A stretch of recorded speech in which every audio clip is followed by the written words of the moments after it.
तो चलिए आज एक ऐसी कहानी सुनते हैं जो सिर्फ क्रिकेट ऑक्शन के बारे में नहीं है, बल्कि ये एक सफर की कहानी है। एक ऐसे सफर की जिसमें उम्मीदें हैं, मुश्किलें हैं और एक ऐसी सलाह है जो खेल के मैदान से कहीं कहीं ज्यादा बड़ी है। 14 करोड़ 20 लाख रुपए। और ये कीमत किसके लिए? एक 20 साल के लड़के के लिए, प्रशांत वीर, जो अब तक इंडिया के लिए खेला भी नहीं था, एक अनकैप्ड प्लेयर। मतलब ये वो रकम है जो रातों रात किसी की भी जिंदगी बदल दे। लेकिन कहानी में असली ट्विस्ट तो इसके बाद आया। तो हुआ ये कि जब प्रशांत वीर अपनी नई टीम चेन्नई सुपर किंग्स से जुड़े तो उनकी मुलाकात हुई लेजेंड MS धोनी से। और धोनी ने उन्हें जो पहली सलाह दी वो क्या थी? अपने पैसे बचाना, फालतू में खर्च मत करना। सोचिए, क्रिकेट की कोई बात नहीं, कोई टेक्निक नहीं, सीधा साधा जिंदगी का एक बहुत बड़ा सबक। तो सवाल ये उठता है कि धोनी जैसा कैप्टन एक 14 करोड़ के खिलाड़ी को सबसे पहले पैसे बचाने की सलाह क्यों देगा? आखिर बात क्या थी? और इसका जवाब वो हमें मिलता है प्रशांत वीर के अपने सफर में। एक ऐसा सफर जो उन्हें क्रिकेट छोड़ने की कगार से करोड़ों तक ले आया। तो चलिए कहानी के पहले हिस्से पर चलते हैं। मुश्किलों से तपा हुआ एक क्रिकेटर। प्रशांत की कहानी की शुरुआत होती है उत्तर प्रदेश के एक छोटे से गांव से, जहां सपने तो बहुत बड़े थे पर उन्हें पूरा करने के लिए जो साधन चाहिए वो लगभग ना के बराबर थे। इसको ऐसे समझिए, पूरे परिवार की महीने की कमाई थी सिर्फ 12,000 रुपए।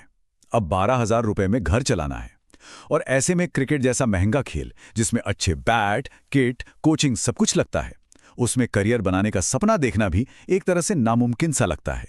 और ये सफर आसान बिल्कुल नहीं था। बहुत उतार चढ़ाव देखे उन्होंने।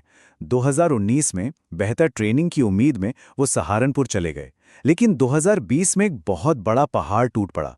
उनके दादाजी, जो घर में कमाने वालों में से एक थे, उनका निधन हो गया और परिवार पर इतना बड़ा आर्थिक संकट आया कि प्रशांत ने लगभग तय कर लिया था कि अब क्रिकेट छोड़ना ही पड़ेगा। लेकिन कहते ना, जहां चाह वहां राह। और यहीं पर एंट्री होती है द शैडो इंफ्रास्ट्रक्चर की। ये क्या है? ये वो लोग होते हैं, दोस्त, परिवार, लोकल कोच, जो तब साथ खड़े होते हैं जब कोई फॉर्मल सिस्टम या पैसा नहीं होता। प्रशांत के लिए ये थे उनके दोस्त रक्षित गर्ग, जिन्होंने उन्हें अपने घर में पनाह दी, और उनके कोच राजीव गोयल, जिन्होंने उनका हौसला टूटने नहीं दिया। बस इसी सपोर्ट ने उनके करियर को बचा लिया। तो यहां से शुरू होता है कहानी का दूसरा हिस्सा, एक सितारे का बनना। जो मुश्किलें उन्होंने झेली थीं, उससे जो मजबूती आई थी, अब वो मैदान पर दिखने वाली थी। और परफॉर्मेंस देखिए, ये सिर्फ नंबर्स नहीं हैं, ये कहानी बताते हैं। यूपी T20 लीग में 155 से ऊपर का स्ट्राइक रेट, फिर सैयद मुश्ताक अली ट्रॉफी में बल्ले और गेंद दोनों से ऐसा कमाल किया कि हर IPL स्काउट की डायरी में उनका नाम आ गया। सबने नोटिस करना शुरू कर दिया था। यूपी T20 लीग में तो आलम यह था कि उनकी बैटिंग इतनी विस्फोटक थी, इतने छक्के मारते थे कि लोगों ने उन्हें एक निकनेम दे दिया, मिलर। जी हाँ, साउथ अफ्रीका के मशहूर पावर हिटर डेविड मिलर के नाम पर। यह नाम ही अपने आप में बताता था कि वो बाउंड्री लगाने में कितने माहिर थे। और ये चार्ट देखिए, ये साफ साफ बताता है कि क्यों IPL स्काउट्स उन्हें अगला रविंद्र जडेजा बुला रहे थे। एक तरफ जहां टूर्नामेंट के बाकी ऑलराउंडर्स का औसत स्ट्राइक रेट था, वहीं प्रशांत का स्ट्राइक रेट उनसे कई ज्यादा था। मतलब एक ऐसा खिलाड़ी जो बहुत तेजी से रन बना सकता है और साथ ही एक कमाल का स्पिनर भी है। ऐसा कॉम्बिनेशन मिलना बहुत मुश्किल होता है।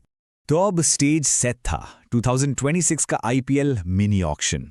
वो दिन जब इस सारे टैलेंट, इस सारी मेहनत और इस पूरी कहानी को एक कीमत मिलने वाली थी। और ऑक्शन में जो हुआ वो किसी फिल्मी कहानी से कम नहीं था। सिर्फ 30 लाख के बेस प्राइस से बोली शुरू हुई, और फिर चेन्नई सुपर किंग्स और सनराइजर्स हैदराबाद के बीच एक ऐसी जंग छिड़ी जो पूरे 86 राउंड तक चली। और आखिर में जब बोली रुकी तो प्रशांत वीर 30 लाख से सीधा इतिहास में अपना नाम दर्ज करा चुके थे। सोचिए उस पल के बारे में, जब आखिरी बोली लगी होगी तो प्रशांत को कैसा लगा होगा। उन्हें तो यकीन ही नहीं हो रहा था। और जब सब कुछ शांत हुआ तो उन्होंने अपना पहला फोन किसको किया? अपने उसी दोस्त रक्षित को, जिसने उस सबसे मुश्किल दौर में उनका साथ दिया था। ये पल सिर्फ पैसों का नहीं था, ये उस पूरे सफर के एक मुकाम पर पहुंचने का पल था। और यहीं पर कहानी घूमकर वापस वहीं आ जाती है, MS धोनी की उस सलाह पर। अब उस सलाह के मायने समझ आते हैं, है ना? अब उसमें प्रशांत की पूरी कहानी का, उनके पूरे संघर्ष का वजन महसूस होता है। धोनी की वो सलाह सिर्फ पैसों के बारे में नहीं थी, वो सलाह थी पर्सपेक्टिव के बारे में। वो इस बारे में थी कि जब जिंदगी आपको रातों रात फर्श से अर्श पर पहुंचा दे तो उस कामयाबी को कैसे संभालना है, और सबसे जरूरी अपने पैर जमीन पर कैसे रखने हैं। और ये पूरी कहानी हमें एक बहुत बड़े सवाल के साथ छोड़ जाती है। एक ऐसी लीग, एक ऐसी दुनिया जो तमाशे और चकाचौंध पर बनी है। क्या उसमें सबसे बड़ा इनाम पैसा है, या फिर संयम का वो सबक है जो आपको हमेशा जमीन से जोड़े रखता है?